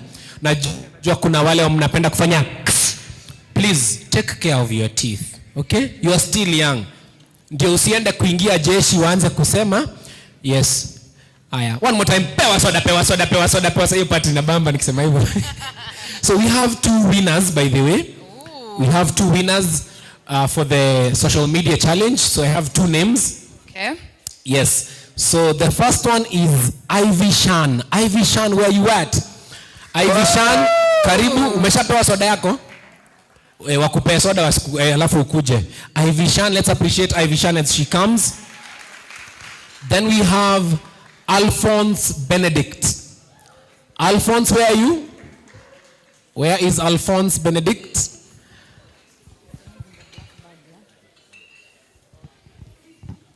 All right. Alafu unaona venye tunaendanga kwa marusi tunatangaza, because mimi natangazanga sana. Yeah, just stand over here, we'll give you a gift. Aya, tukiendanga kwa harusi tunasema tafadhali chupa zetu. Msiende na chupa zetu. Hapo sawa DJ. Oh, amempiga ngumi. Aya, watu wapewe soda. Na mlikuwa pabaya, wengine washamaliza.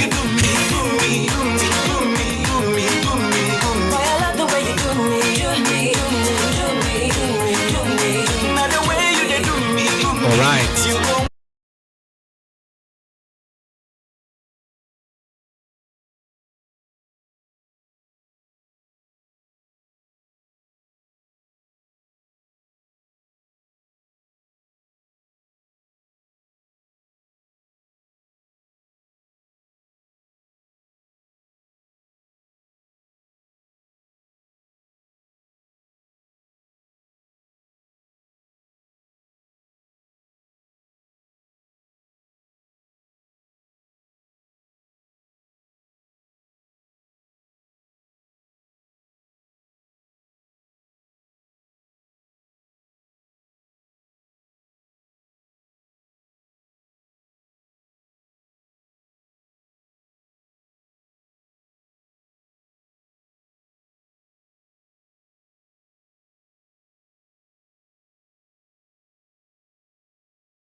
So let me have your attention. So I'd like us to proceed with our program. This was just an interlude. So unless we have people under the seats, I think now that's enough. Because nashanga naona zinaenda tu. Naona tu sir. So I believe you're good. One is enough. Yeah, one is just enough. But I know you're hungry, but this is just to quench your thirst, not hunger. Ish. Yes. Oh, smooth operator, nimeona what you have done. Yeah, you know, this is, by the kitambo, Sprite used to have a slogan, obey your thirst. Yeah. But Gen Z wakakuja, huwezi sema slogan kama hiyo na uze product saizi. Obey your thirst. Aya, we're good. Let me have, okay, let's settle down now at the back, kindly. Aya, please, let's settle down. Najua wengine soda ya bure hujaipata, so let's behave.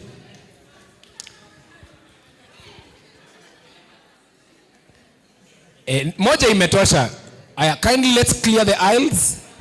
Thank you those who are serving us. Thank you. I believe everyone has gotten a soda. Kama hajapata atakujia huko nje. Asante. But ziko ni zenyu. Yeah. Unajua mimi hata hii sukari yote sijui ndapeleka wapi. Hata sijui mbona nimefungua. All right. So let me have silence. Alafu please, I beg the check. I beg you kindly, if you can, hizo vifuniko nitachukua hizi zetu by the way, bye. If you can kindly just pick the bottle top. I'll have these people wenye wamevaa black t-shirts, we collect them kwa aisle kindly, because after this we're going to have something else here so that we can leave the space, you know, ikikaa vizuri for them. But pia kama uko na mtoto nyumbani unaweza beba umpelekea afanye hesabu nazo. Alright. Bye. Let's do this. Okay, let's appreciate Neb for being... All right, thank you. Let's appreciate Neb. He has done an amazing job. He's doing an amazing job too. Let's appreciate him. Thank you. So we are continuing with the program, and I would like to introduce the next speaker. Before I do, if I could just have the rest of us who are still at the aisles, please settle down. And if you could have those doors closed, tafadhali. Thank you. So like I said, for those of you who are joining in, my name is Chebaibai Kaptuya, and I've been joined by Super MC Neb, and we are here for the Unstoppable You experience courtesy of Imara Fellowship. Karibuni sana. We have had Gabriel Achayo speak to us and share his story. We have had Nerima Wako, who's the ED and founder of Siasa Place. And right now I have the honor of inviting our next speaker, who is Karen Wakoli, who is the executive director and founder of ELF Africa. Yes, let's give her a round of applause. I like that. Thank you. So as founder and ED of Emerging Leaders Foundation, Karen has spent over 15 years doing youth empowerment work and across Africa, raising young people as positive agents of change through effective participation in governance and decision making. She is a certified leadership coach, a transformational trainer, and a social entrepreneur. She has trained thousands of young leaders in universities, schools, and communities. One thing, or rather two things that I found quite interesting about her is that her efforts have earned her recognition as one of the 100 most influential African women. And in 2018, former US President Barack Obama recognized her and ELF for their transformative work. A round of applause again. She also created history as the first female elected vice chairperson of the student organization at the University of Nairobi. And yes, we are privileged and honored to just be in a space where we get to hear and learn her story. So ladies and gentlemen, join me as we welcome on stage Karen Wakoli. Karibu sana.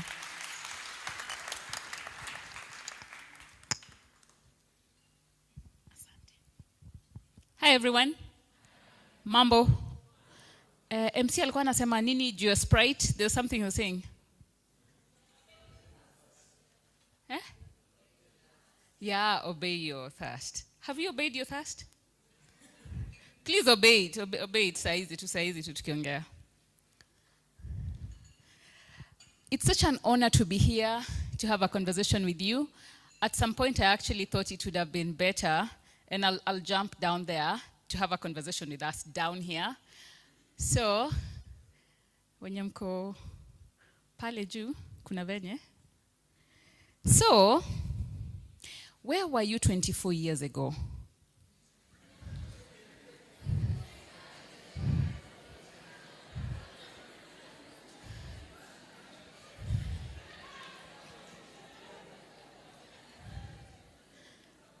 Like for real.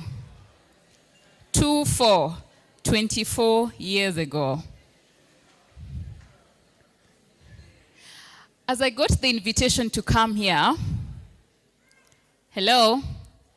As I got the invitation to come here, I said, wow, this is really amazing that I'm coming to Ufungamano House, because this was the first room I sat in as a first-year student at the University of Nairobi, and shortly after got elected into SONU. So I got into student leadership here at this university 24 years ago.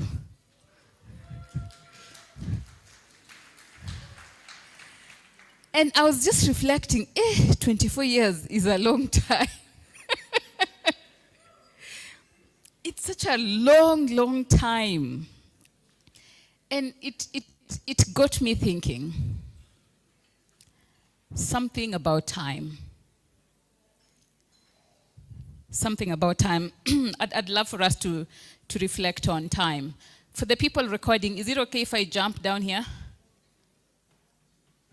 Okay. Something about time. Time is a gift. We have it today, we have it now, we have it here, we had it yesterday, but tomorrow, we're not sure that we'll be here. Kwanza, I'd just like for us to appreciate these two amazing leaders, Nerima and Gabriel. Please let's put our hands together for them. There's something about time in their stories, their journeys. Time. Time did not just pass by. They seized the moment. Even in the moments when they were unsure, they still seized the moment. They showed up. Time. Last year, let's see, I think 4 months ago, I lost somebody so close to me. And since that happened, something started ringing in my mind about time. Time. 24 years. And I just said, God, thank you that 24 years, I am around. I am alive. And I'm living life. Because guess what, guys? This very moment as we're talking, not one person, not two people, several people have lost their lives. This very moment, several people have lost their lives. I have lost many friends, people I knew. We have lost many people, political leaders, friends, relatives. And for me, it never really hit home so much till 4 months ago when I lost my dad. It then hit me that, oh man, dad is gone. My dad was one person who was such a dreamer. I am a dreamer, but I think a bigger dreamer was my dad. He still had stuff to do, but he's no more. And I don't know about you, I don't know what dreams you have. And I really hope you have some dreams. And I hope you've written them down. And if we go to the next level, I hope you've created like a vision board of those dreams. I hope you obsess over those dreams and work towards achieving them, even though there are moments when it might appear like it's not coming to pass. But I hope you look at those dreams and you remember those dreams. So, time. And again, as I walked in here, sat down there, I remembered the whole Sonu experience. And I know all of us here are leaders. I had dreams, like I shared, but I was quite unsure of a number of things about me. Something similar to what Gabriel shared. So for me, I was really shy. My self-esteem was not healthy. But deep within, I believed in dreams. I believed like life would be better. Tomorrow would be better. I didn't know what better looked like. And I feel like in my journey, I've had a few moments of courage. But the most courageous thing I ever chose to do in my life is to dream. So I'd like for you to just turn to your neighbor and find out, what's the most courageous thing you've done?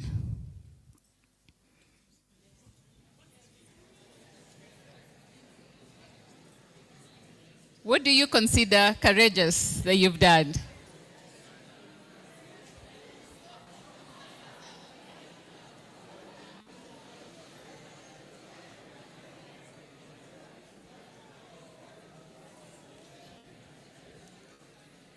I will pick on a few people. Who feels like your neighbor has shared the most courageous thing you've ever had? Hello? Hello?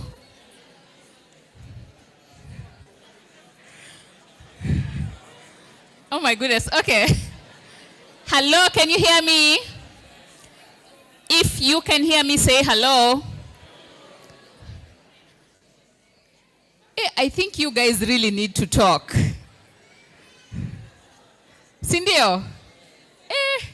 Nawapea tu dakika chache. You go. So, I have this question for you. From what your neighbor has shared, who feels like what their neighbor has shared is like the most courageous thing? Okay, we have this gentleman here.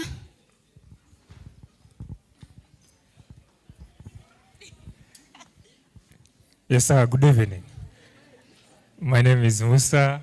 Actually, my neighbor just vied for an MCA seat during the last general election. An MCA seat. Yes.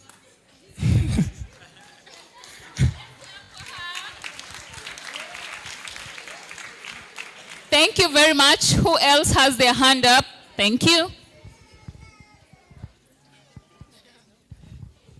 Hi, guys. My name is Vincent. So interesting enough,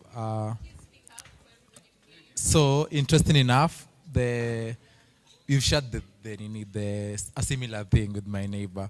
I didn't know. So the most courageous thing we've both done, Ama, is stand up to our parents and tell them, we won't do this, and this. Like, you won't have our lives planned for us. Yeah, like follow our own path or some sort. Let's appreciate them. Choosing their own path. Thank you. Yes. Hi guys. Hi. My name is Brenda. Tuko wazungu wawili hapa. Watatu. Okay. The most courageous thing that we've done as persons with disabilities, I would like to acknowledge my friend here. She was part of the protests despite being physically challenged. When other people were running, she just stood there. Hiyo tear gas ikamwendea. So, mpigieni makofi. Thank you very much. Disability is not inability. Kulikuwa na mkono ingine? Yes.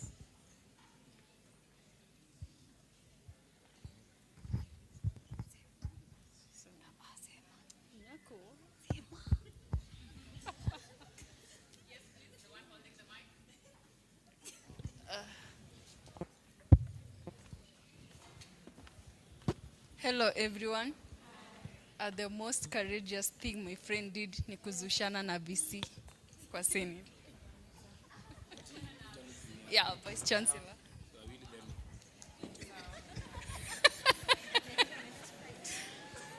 Amazing. Could you tell us the story?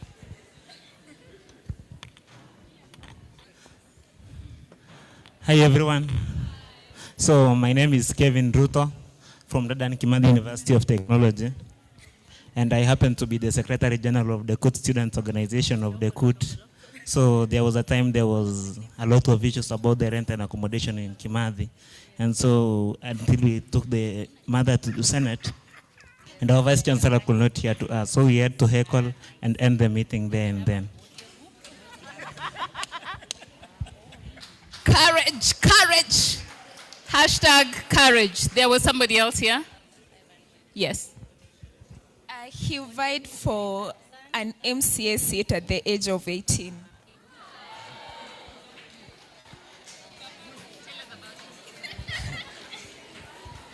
Hi everyone.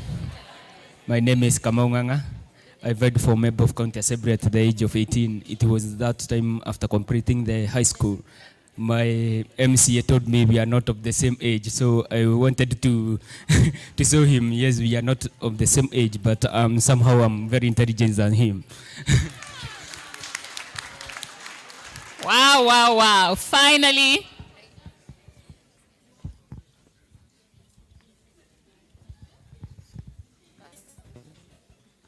Hi everyone. Yes, I'm called Peter. Yeah, the most courageous thing that I always remember I did was around 5 years ago. No, I leave that on there. It was around like a 1 million. And my mom, actually my dad gave me to keep a 1 million, but I never picked a dime.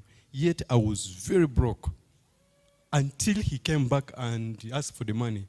I presented to him, and then I started counting the money. 1 million South Sudanese pound. So it was how it was exactly. So it was crazy that I was able to keep the money. I never had the heart to pick a single dime. It was really something and I never believed I could do. Thank you.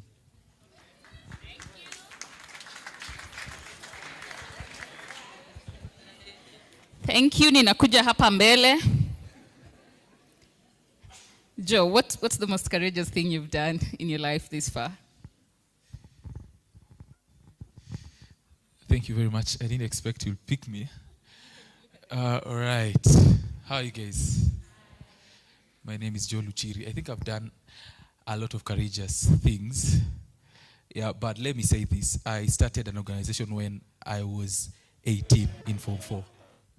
Started a community-based organization, and up to now, we are clocking 6 years doing leadership development, livelihood enablement, and just supporting young people, young change makers across urban slums in Nairobi. Thank you, Joe. Nerima, I'd really love to give you the mic, but through the story you've given us, your whole life is just courage. Let's appreciate Nerima for courage. My good friend, I haven't seen you in such a long time, so please tell us your story. Yeah, it's been long.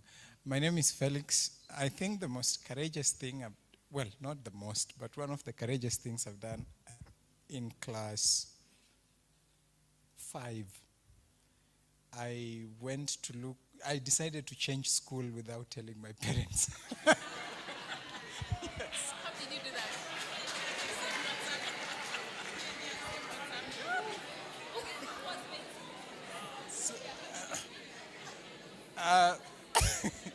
Okay, so yeah, Yeah, it's also probably one of my worst nightmares because I'm now a father of boys. So, no, I just didn't like the primary school I was going to. So I went to visit my maternal uncle, went to the next primary school with my report card, said I want to come here. I was given a letter. So I went back home. I didn't tell mom until when schools opened. Then I told her, I have this letter, so I'm moving to the other school. Yeah, so she actually supported it, but yeah. Wow, please let's appreciate him. As I come to you. My name is Martin Moshisho. The most courageous thing is after tamarking for some time, and I wanted to join college,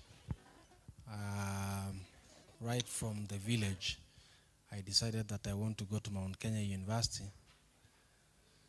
So for the first time I came to Nairobi alone. That was really courageous of me. I was lucky during the day to find people who will show me vehicles to Thika. But coming back after getting the admission, Nairobi looked like a different place I never been. And I got lost in Nairobi for almost 5 hours until I heard a conductor saying Kitengela, Kitengela. And I said, if it is the Kitengela I know, I will board this vehicle to a place the roads will be one. These many roads of Nairobi, I might die here. But after boarding, something came to my mind. Probably I had it wrong. So I said, because I don't want to show that I'm naive, I will ask someone seated next to me, if I get to Kitengela, will I find a vehicle to Isinya? So he said, I'm not really sure. Then I knew I am right. This vehicle is not going to Kitui or Kibwezi. Because if you hear the key, I might have mistaken to hear of Kitui instead of Kitengela. So that was really brave of me, because when we used to come for school trips,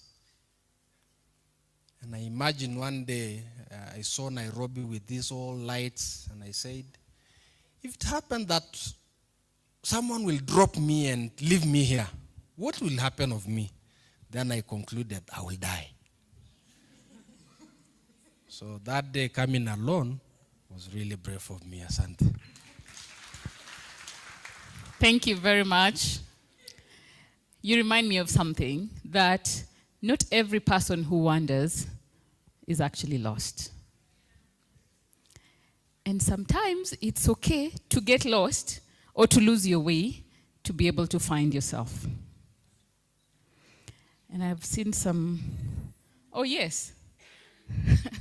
I've seen some hands, so that would be the last final hand. Then I come back to finding yourself. So I think my courageous thing, I did it at the age of 5 years. I am born in Makueni County. But me being born in Makueni County, we left Makueni due to gender-based violence in the family. Then we left to Meru County. My name at that particular time was Mutheu. And I knew Kamba very well. That was my first language. But when I went to Meru, people are mispronouncing my name to Mutheru something, you know. Meru tend to have a heavy tongue. And I was like, from that day, that is not my name. My name is McKenna. Until to date, my name is McKenna. So my parents just woke up and they just found someone else with a new name, not Anita Mutheu, but Diana McKenna. I changed all my names. Even my father's name, I changed it. Yeah. Wow. So I have a question for you guys. What would we achieve in this country if we were courageous?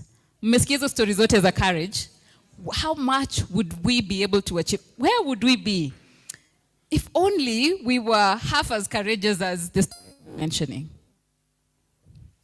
Final. You've been insistent, so for that reason, that's really courageous of you. So here. Okay. As a gentleman, I have to talk on my feet. So my name is Andrew Cole. I think my sister was around called Lucianne.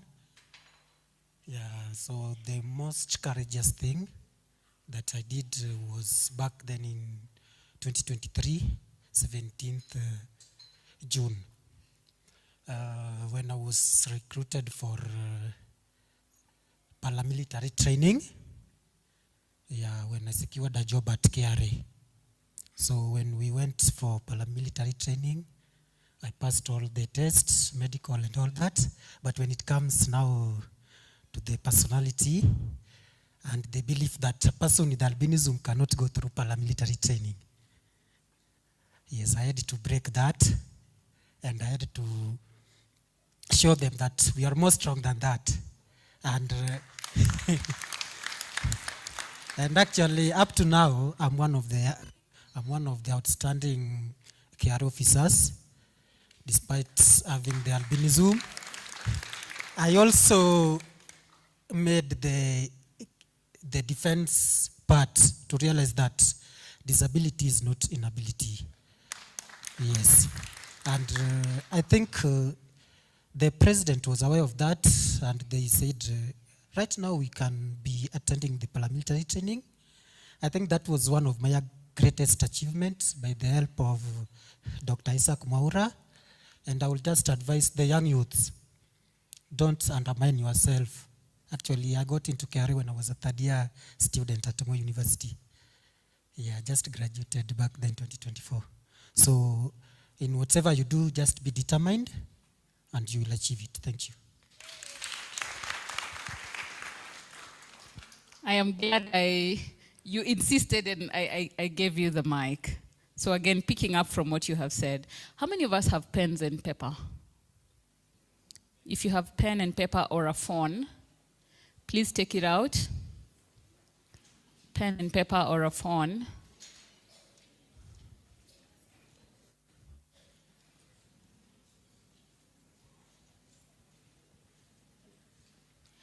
What is that one courageous thing you are committing that you will do this point on? What is that one courageous thing? And of course, all change begins with the personal. The personal is very political. It could be something personal, it could be collective, it could be corporate, it could be about a movement, it could be anything. What is that one courageous thing? Because you have learned and we have seen that fear or hope or love, it's all in the mind. And like Nerima said, courage is not the absence of fear, but the realization that there's something more important, something more powerful than fear. So meaning, what holds us is just fear in our minds. So what is that one thing? What is your one thing? What is the one courageous thing? And it doesn't have to appear practical, or it can be done or achievable, because again, everything is a matter of the mind. So please write it down.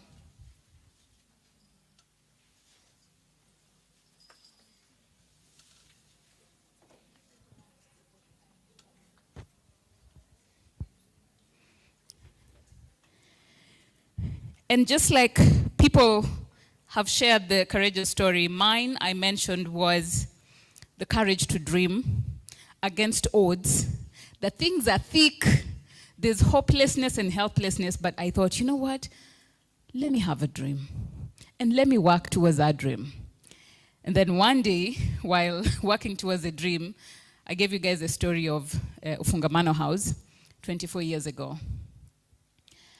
I got to Kikuyu campus, And that is after a friend of mine had donated fare for me to